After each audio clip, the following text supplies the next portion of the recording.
Hello friend, तो आज day 3 है और हम स्टार्ट करने वाले हैं सेल साइकिल का चैप्टर। तो ये चैप्टर हम लगभग 15-20 मिनट में खत्म कर देंगे। बहुत इजी सा चैप्टर है और मैं जो जो चीजें बताऊंगा उसके अलावा कोई चीजें इस चैप्टर में है ही नहीं। तो ये चीजें आराम से पढ़ लेना, आपका ये चैप्टर कवर हो जाएगा। तो हम बात करते हैं मियोसिस वन की। ये मियोसिस वन है ना, ये सबसे इंपॉर्टेंट है चैप्टर में से। तो मियोसिस वन में से भी प्रोफेज वन, क्योंकि उसमें 5 पेजेस आते हैं, लेप्टोटीनी, जाइगोटीनी, पैचिटीनी, डिप्लोटीनी और डाइकाइनेसिस। तो ये याद कैसे रखना है, इसके लिए एक ट्रिक है, लिज्जत पापड़ दे दो। तो एल से लेप्टोटीनी, इसमें जेड जो है, जेड से जाइगोटीनी, पी से पैचिटीनी, डी से डिप्लोटीनी और डी से डाइकाइनेसिस। तो हम सबके बारे में एक एक करके बात करते। तो सबसे पहले लिप्टोटीनी। तो लिप्टोटीनी में क्या होता है, क्रोमोजोम होते हैं, क्रोमोजोम का कॉम्पैक्शन होता है कंटिन्यूअस इस फेज में। ठीक है, इसमें इतना ही है। जाइगोटीनी बहुत ही इंपॉर्टेंट है। जाइगोटीनी का जो जेड है ना, उसको आप क्या मान लीजिए, उसको आप जेड को अगर आप उल्टा करते हो ना, जेड को आप उल्टा करते हो तो क्या मिलेगा आपको, यस। यस से यहाँ पे क्या होगा, सिनेप्सिस या सिनेप्टोनिमल कॉम्प्लेक्स फॉर्मेशन किस स्टेज में होता है, तो जाइगोटीनी स्टेज में होता है। ठीक है, और ये जो सिनेप्टोनिमल कॉम्प्लेक्स बनता है वो किससे बनता है, वो बनता है होमोलॉगस क्रोमोसोम्स से। ठीक है, तो होमोलॉगस क्रोमोसोम्स की पेयरिंग होती है और ये सिनेप्टोनिमल कॉम्प्लेक्स बनता है।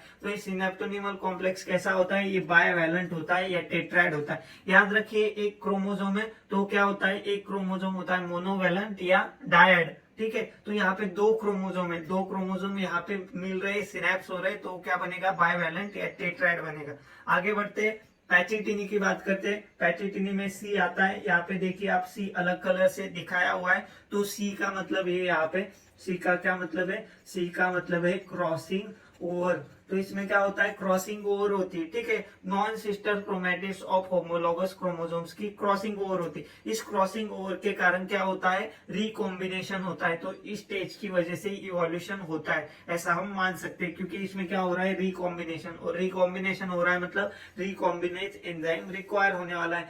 और यहाँ पे बहुत ही इंपॉर्टेंट चीज है ये। ठीक है, ये चीज स्टूडेंट्स भूल जाते हैं कि synaptonemal complex is more visible in. आपको लगता है कि सिनेप्टोनिमल कॉम्प्लेक्स जहाँ पे बनता है वहां पे मोर विजिबल होगा, बट ऐसी बात नहीं है दोस्तों। तो मोर विजिबल कहाँ पे होगा, पैचिटिनी में। तो यहाँ पे ये चीज याद रखना। ठीक है, सिनेप्टोनिमल कॉम्प्लेक्स के रिगार्डिंग हम 3 चीजें देखेंगे, वो आगे भी रिविजन कर ही लेंगे, तो उसमें भी आपका कवर हो जाएगा। और ये जो पैचिटिनी है ना, ये पैचिटिनी जो भी पहले 2 स्टेज थे, लिप्टोटिनी और जाइगोटिनी, उससे क्या होती है, लॉन्ग लिव्ड होती है या ज्यादा समय तक रहती है।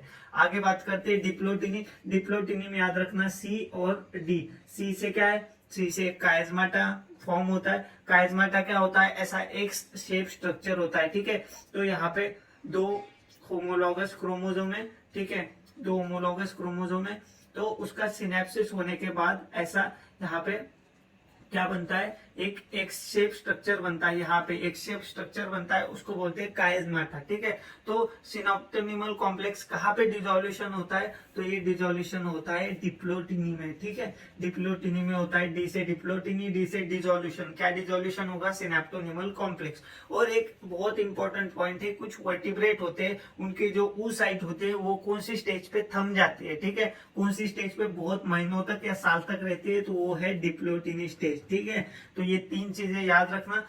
और लास्ट स्टेज कौन सी होती है, डाइकाइनेसिस। डाइकाइनेसिस में क्या हो जाता है, जो कायजमाटा है उसका टर्मिनलाइजेशन हो जाता है। तो कायजमाटा सीन कहाँ पे होता है, डिप्लोटिनी में, और टर्मिनलाइजेशन कहाँ पे होता है, डाइकाइनेसिस में। ठीक है, और क्रोमोसोम्स फुल्ली कंडेंस हो ही रहे।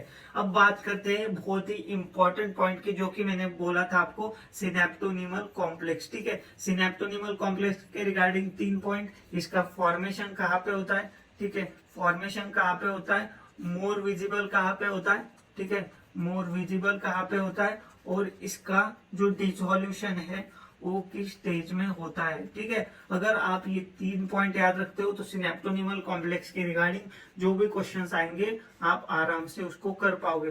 तो फॉर्मेशन कहाँ पे हो रहा है, फॉर्मेशन हो रहा है, हमने देखा था जाइगोटिनी को उल्टा करो, यस यस से सिनेप्टोनिमल कॉम्प्लेक्स, तो जाइगोटिनी में। ठीक है, मोर विजिबल कहाँ हो रहा था, उसके अगली स्टेज में हो रहा था, कौन से, लिज्जत पापड़ दे दो मीन्स पैचिटिनी।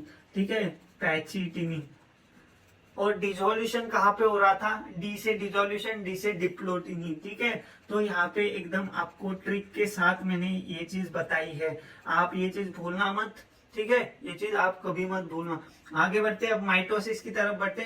माइटोसिस में 4 स्टेजेस होते हैं, पीमैट, प्रोफेज, मेटाफेज, एनाफेज और टीलोफेज। अब बात करते हैं प्रोफेज की, तो प्रोफेज में क्या होता है, जो भी सेंट्रोजोम होता है या सेंट्रियोल्स होते हैं, वो सेंट्रियोल्स कहाँ पे जाते हैं, अपोजिट पोल की तरफ बढ़ने लगते हैं। और दूसरा पॉइंट क्या है, जो गोल्गी कॉम्प्लेक्स है, एंडोप्लाज्मिक रेटिकुलम है, न्यूक्लियोलस है, और जो न्यूक्लियर एनवेलप है वो क्या हो जाते हैं, वो हो जाते हैं डिसअपियर्स। तो ये भी पॉइंट इंपॉर्टेंट है, ये पॉइंट याद रखना। और रीअपियर कहाँ पे होते हैं, रीअपियर मैं अभी बता देता हूँ, लास्ट स्टेज में होते हैं जो कि होती है टीलोफेज। मेटाफेज की बात करें तो क्या होता है, मेटाफेजिक जो प्लेट होती है, मेटाफेजिक प्लेट पे जो भी क्रोमोसोम्स होते हैं वो अरेंज हो जाते हैं, ठीक है। अगर ये बात करें, ये सेल है, ठीक है, ये सेल है और ये इसका इक्वेटर है, तो इक्वेटर पे क्या हो जाता है, इक्वेटर पे जो भी क्रोमोसोम्स है वो क्या हो जाते हैं, अलाइन हो जाते हैं। और एक क्यों अलाइन हो जाते हैं, जो क्रोमोसोम है ना, जो क्रोमोसोम है उनको, जो क्रोमोसोम के काइनेटोकोर्स होते हैं उनको जो सेंट्रियोल्स के स्पिंडल फाइबर से वो अटैच हो जाते हैं काइनेटोकोर्स को। तो ये भी एक क्वेश्चन है, कहाँ पे अटैच होते हैं, ठीक है, तो काइनेटोकोर्स पे अटैच होते हैं। और जो ऐसा अगर क्वेश्चन आता है कि in which stage the morphology of chromosome is most easily seen या मोस्ट इजीली स्टडी, तो कौन सी स्टेज है वो है मेटाफेज। ये भी क्वेश्चन आ सकता है, ठीक है। आगे बढ़ते हैं एनाफेज, मिस एनाफेज सेग्रीगेशन, यही याद रखना, मिस एनाफेज सेग्रीगेशन, क्योंकि यहाँ पे जो सेंट्रोमेयर होता है, जो भी एक क्रोमोसोम ऐसा है, ठीक है, क्रोमोसोम ऐसा स्ट्रक्चर है, तो यहाँ पे जो सेंट्रोमेयर है, ये इसको बोलते हैं सेंट्रोमेयर, तो यहाँ पे सेंट्रोमेयर स्प्लिट हो जाता है क्योंकि वो खींचते हैं ना, जो भी स्पिंडल फाइबर से वो खींचते हैं, तो उसकी वजह से सेंट्रोमेयर स्प्लिट हो जाता है। और क्रोमैटिड जो रहते हैं वो क्या, अपोजिट पोल्स की तरफ मूव करते हैं। अब बात करते हैं टीलोफेज में, तो टीलोफेज में क्या होगा, जो मूव करने वाले हैं वो एकदम एंड तक चले जाएंगे, एंड तक चले जाने के बाद वहां पे जो क्रोमोसोम्स है वो डिकंडेंस हो जाएंगे और उनकी जो इंडिविजुअलिटी थी या उनका जो भी था वो अपने इंडिविजुअलिटी लूज करेंगे। उसके बाद मैंने एक पॉइंट तो बताया था, जब हम प्रोफेज पढ़ रहे थे तो एक पॉइंट बताया था कि जो nucleolus, endoplasmic reticulum, Golgi complex, ये क्या होते थे, वहां पे डिसअपियर होते थे, यहाँ पे क्या हो जाते, रिफॉर्म हो जाते हैं, ठीक है। वहां पे जो डिसअपियर होता है यहाँ पे वो रिफॉर्म हो जाता है, ठीक है। अब बात करते हैं बहुत ही बेसिक पॉइंट्स की सेल साइकिल के। सेल साइकिल 2 फेजेस से बनती है, एक होती है इंटरफेज और दूसरी होती है एम फेज। तो एम फेज में क्या होता है, एम फेज में बेसिकली कैरियोकाइनेसिस होता है और साइटोकाइनेसिस होता है। कैरियोकाइनेसिस हमने देखा था, प्रोफेज, मेटाफेज, एनाफेज और टीलोफेज, उसी को बोलते हैं कैरियोकाइनेसिस। और साइटोकाइनेसिस होता है, वो इतना कुछ खास इंपॉर्टेंट नहीं है, ठीक है। तो इंटरफेज की बात करते हैं, इंटरफेज क्या होता है, मोर देन 90%, ठीक है, यहाँ पे मोर देन होना चाहिए, more than 90% of duration of cell cycle किसका होता है, इंटरफेज का, और जो बाकी बचा है वो किसका होगा, वो होगा एम फेज का, ठीक है। और बात करते हैं जीवन, तो इंटरफेज में कितनी फेजेस आती है, 3 फेज आती है, कौन कौन सी, G1, S, G2। तो यहाँ पे जो अपनी समरी इस चैप्टर की, उसमें इंपॉर्टेंट पॉइंट दिया है कि जो most of the cell organelle duplicates होते हैं वो किस में होते हैं, वो होते हैं G1 फेज में। तो ये पॉइंट थोड़ा सा आपको याद रखना ही पड़ेगा, ठीक है, ये क्वेश्चन आ सकता है। यस फेज में 2 इंपॉर्टेंट इवेंट्स होते हैं। पहला इवेंट किस में होता है, पहला इवेंट होता है न्यूक्लियस में, ठीक है, ये सबको याद रहता है, बट जो दूसरा इवेंट होता है वो याद नहीं रखते स्टूडेंट्स, तो यहाँ पे एक चीज इंपॉर्टेंट है, ठीक है। तो पहला इवेंट क्या होता है, रेप्लिकेशन ऑफ डीएनए या सिंथेसिस ऑफ डीएनए, कहाँ पे होता है, न्यूक्लियोलस में, और कौन सी फेज में, यस फेज में। और जो सेंट्रियोल्स होते हैं उनका डुप्लीकेशन होता है, कहाँ पे होता है, साइटोप्लाज्म में, ठीक है। तो यहाँ पे ये 2 चीजें बहुत ही इंपॉर्टेंट है, यस फेज पे क्वेश्चन आ सकता है। G2 फेज में क्या होता है, प्रोटीन सिंथेसिस होता है, इतना कुछ इंपॉर्टेंट नहीं है। अब कुछ इंपॉर्टेंट पॉइंट्स की बात करते हैं। जो मियोसिस होता है, मियोसिस में क्या होता है, 2 सीक्वेंशियल साइकिल्स होते हैं न्यूक्लियर डिवीजन के, और only single cycle of DNA replication. मतलब सिंपल सी बात करें ना, हमने अभी जो बेसिक पढ़ा ना, उसमें क्या होगा, उसमें होगा 2 एम फेज, 2 एम फेज और एक इंटरफेस, ठीक है, ये एकदम सिंपल सी बात है। तो तो यहाँ पे हमने जो अभी पिछले वाले इसमें देखा कि इंटरफेज और एम फेज, तो एम फेज कितने होंगे, 2 होंगे, ठीक है, एम फेज 2 होंगे मियोसिस में, और इंटरफेज सिर्फ एक ही होगा, मतलब एक ही बार डीएनए रेप्लिकेशन होगा और 2 बार साइटोकाइनेसिस और कैरियोकाइनेसिस होगा। बहुत इजी सी बात। अब बात करते हैं एनाफेज 1 और एनाफेज 2 में क्या डिफरेंस होता है, ठीक है। तो नॉर्मल जो एनाफेज है वहां पे क्या होता है, वहां पे जो भी क्रोमेटिड्स होते हैं वो क्या हो जाते हैं, सेंट्रोमियर स्प्लिट्स होने के कारण क्रोमेटिड्स सेपरेट हो जाते हैं। बट एनाफेज 1 में क्या होता है, आपको पता होगा, जो non sister chromatids of homologous chromosome एक साथ रहते हैं, मतलब 2 क्रोमोसोम एक साथ रहते हैं, ठीक है, जो भी मेटाफेजिक प्लेट है, तो उसमें काइनेटोकोर पे स्पिंडल फाइबर्स अटैच होते हैं, तो वो खींचते हैं, ठीक है, जो काइनेटोकोर पे स्पिंडल फाइबर्स अटैच है वो खींचेंगे, ठीक है। बट यहाँ पे क्रोमेटिड्स नहीं सेपरेट होंगे ना, यहाँ पे क्रोमोसोम सेपरेट होंगे। क्यों सेपरेट होंगे, क्योंकि एनाफेज 1 में 2 क्रोमोसोम्स रहेंगे ना, इसलिए क्रोमोसोम सेपरेट होते। ये बहुत ही इंपॉर्टेंट क्वेश्चन है, ठीक है। तो ऐसा क्वेश्चन आ सकता है, chromatid separate, sorry, centromere split and chromatid separate in which stage, ठीक है, तो वो एनाफेज 2 होंगी। बट अगर क्रोमोसोम सेपरेट की बात करें तो वो कौन सी स्टेज होगी, एनाफेज 1। तो बहुत मतलब बहुत माइनर डिफरेंस है, बट आपको ये चीज समझनी चाहिए। और एनाफेज 2 तो एकदम नॉर्मल जो एनाफेज होती है तो उसकी तरह होगी, तो उसमें क्या होगा, सेंट्रोमियर स्प्लिट होंगे। बहुत इजी सी बात है।